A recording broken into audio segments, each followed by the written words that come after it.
टिळकनगर शिक्षण प्रसारक मंडळ लोकमान्य गुरुकुल. Welcome children in this tutorial of a general science of standard 6th. This is lesson number 14, light and the formation of shadows, and this is video number 1.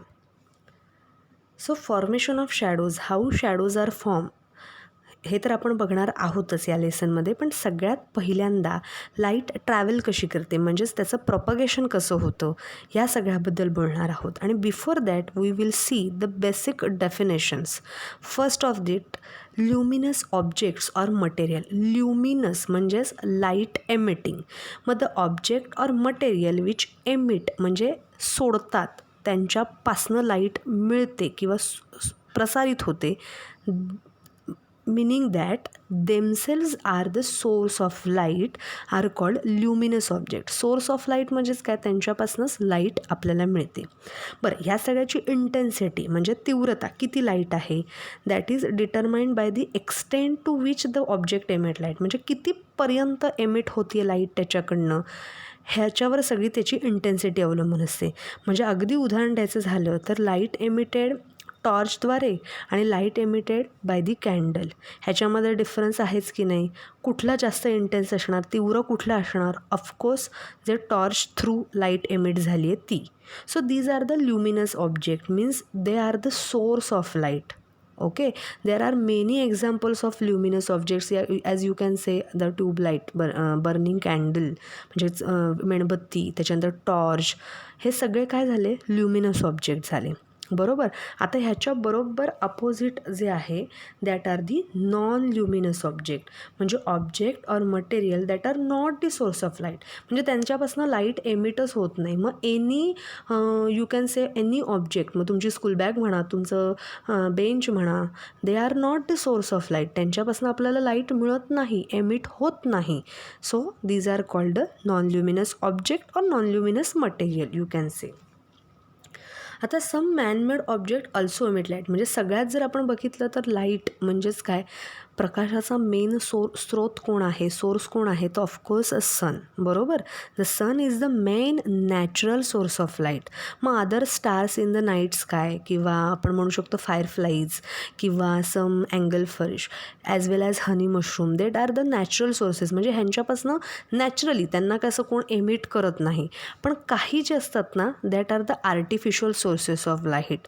म्हणजे manmade objects आहेत, ते सुद्धा emit हळूहळू light करतात. तुम्ही example घेऊ शकता टॉर्चचं.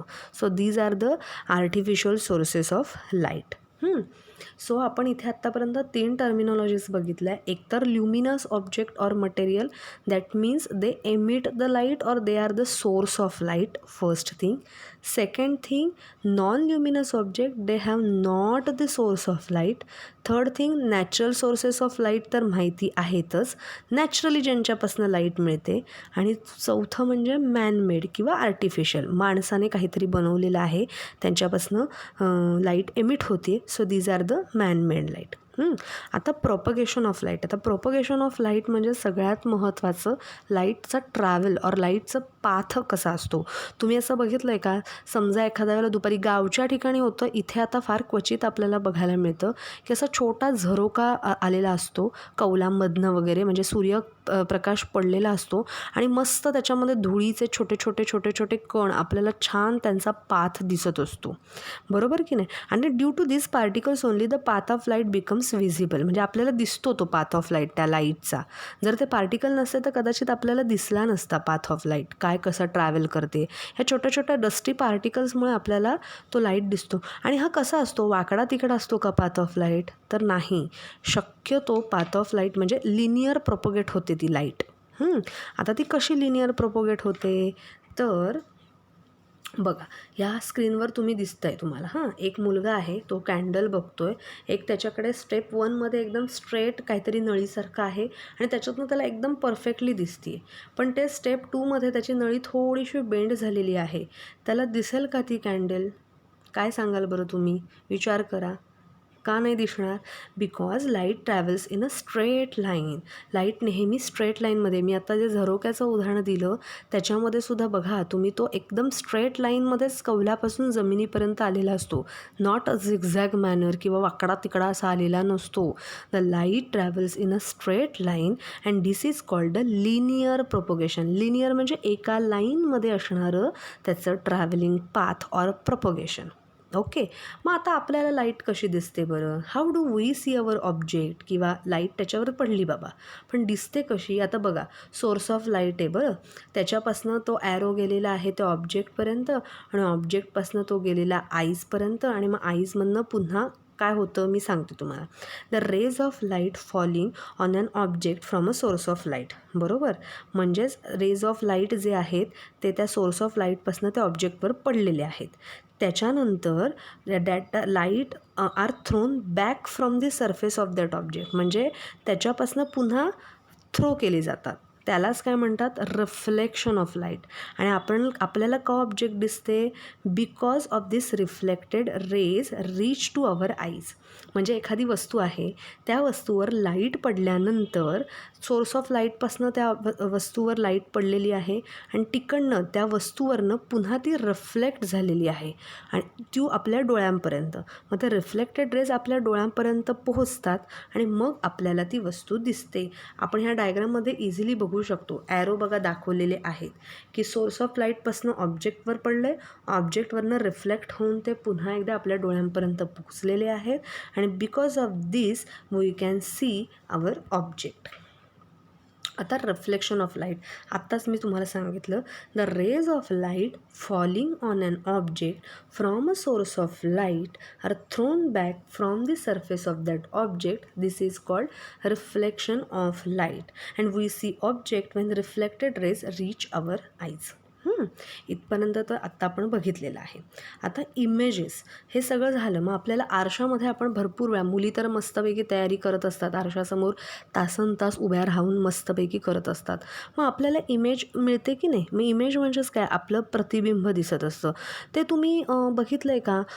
मोठे मोठे म्हणजे आपण म्हणू शकतो आपले स्टीलचे ताट असतात की नाही घरामध्ये, किंवा डिशेस असतात, किंवा कारचं जे हे असतं डोअर, त्या डोअरवर सुद्धा म्हणजे त्या काचेवर सुद्धा आपल्याला इमेज दिसत असते. किंवा एकदम संथ पाणी असेल, संथ म्हणजे स्टील वॉटर, हालचाल न होणारं, तर त्याच्यामध्ये सुद्धा आपल्याला इमेज आपण बघू शकतो. आता तुम्ही काय करायचे, अशा ह्या सगळ्या कुठे कुठे इमेज दिसते बरं आपल्याला? आरशामध्ये तर आपल्याला एकदम छान इमेज दिसते, बरोबर की नाही? मग ह्याची लिस्ट करायची आणि काय काय डिफरन्स येऊ शकतं बरं? प्रत्येक इमेजमध्ये डिफरंट आहेत, कम्पेअर करायचे की कुठली इमेज चांगली असते, मग कुठली इमेज थोडीशी फेंड दिसते, मग फेड कुठली इमेज फेड आउट होत जाते, हे तुम्ही फाइंड आउट करायचे किंवा विचार करायचा या सगळ्याबरोबर. मग म्हणजे काय डिपेंड आहे? तर property of surface due to which an image is form. कुठल्या सरफेसवर इमेज झालेली आहे यावर सगळं डिपेंड आहे ती इमेज किती फर्मली आणि किती परफेक्टली तुम्हाला दिसणार आहे, बरोबर?